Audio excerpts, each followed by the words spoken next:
Hello mga suki, akong i-share ninyo nga ako ang chewy kutsinta. Shout out dahil ko kay Jelemy Bahinting Madelo, ana siya te recipe sa kutsinta. Mag-prepare dayon ta og mixing bowl, then ato dayong ibutang ang 2 cups all-purpose flour, 2 cups cassava starch, pwede pod ang tapioca starch, 2 cups brown sugar, dayon nato ang food color. I-mix lang dayon nato daan before nato siya butangan og tubig. Sa 4 cups nga arena, mag-add lang dayon ta og 4 cups pod nga tubig. Kung lapot ba ang atuang mixture, pwede nato siya dungagan og usa ka cup nga tubig. Ato na dayon siyang i-mix og hinay-hinay hangtod matunaw pati ang brown sugar. Ang uban nagamit og tapioca starch, ang uban gagamit po sila glutinous rice flour. Pero kay dili man available diri ang tapioca starch, cassava starch ang ako ang gibutang. Dayon mauni siya akong gibutang nga lihiya, lye water or white lihiya. Sa 4 cups pagbutang pud ta og 4 teaspoon nga lye water. Ato gining gamitan og standard nga kanang sukdanan aron dili mahimong pait ang atuang kutsinta kay kadalasan og masobraan siya og lye water mahimong pait ang kutsinta. Dayon ako din siyang gibutangan sa vanilla extract. Pwede sa 2 cups, pwede 2 tablespoon or depende sa inyong preference, then ato na pud siyang i-mix.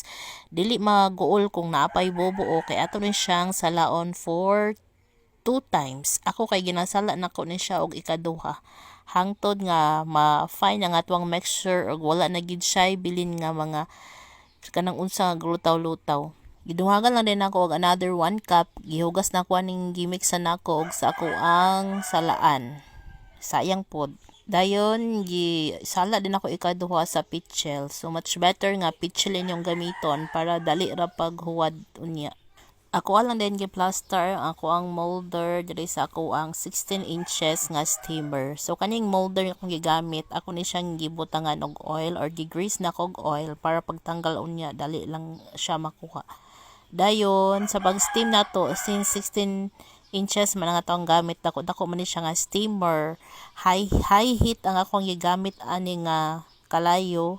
Dayon gi-steam na ko siya og mga 16 minutes. So dali ra gid kay siya maghimo og kutsinta. Ang imuha lang is timing lang ka, like kung magbutang ka ani sige kag kuraw dayon while nagbutang pug ka diri sa molder, nagbutang ka sa molder, imo pong gipainit dayon ang tubig para dili maghulat ang imong kutsinta, dili mulugdang tong cassava starch.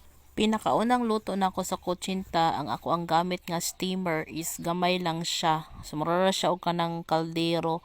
Dayon katong molder nga akong ginagamit is large. So mag-steam ko adto is medium high heat dayon 12 minutes. Pero kani siya ay sa ikaduha na akong molder dako gamay mga 12 minutes kana sakto ra kayo siya maluto. Dahil dili na ko i-high heat pero kaning gamit akong steamer karon dako man siya. So nag-adjust ko og time. So kaning gibuhat na ko ani para ma-minimize ang ako ang maximize ang ako ang pagluto, ginabutangan nako siya og kaning green para masapawan nako siya sa ibabaw. Screen day tawag adto, dayon magamit ta og kanang timer aron dili ta magtansya-tansya. So iset nato siya og 16 minutes. So naara luto na. Thank you for watching.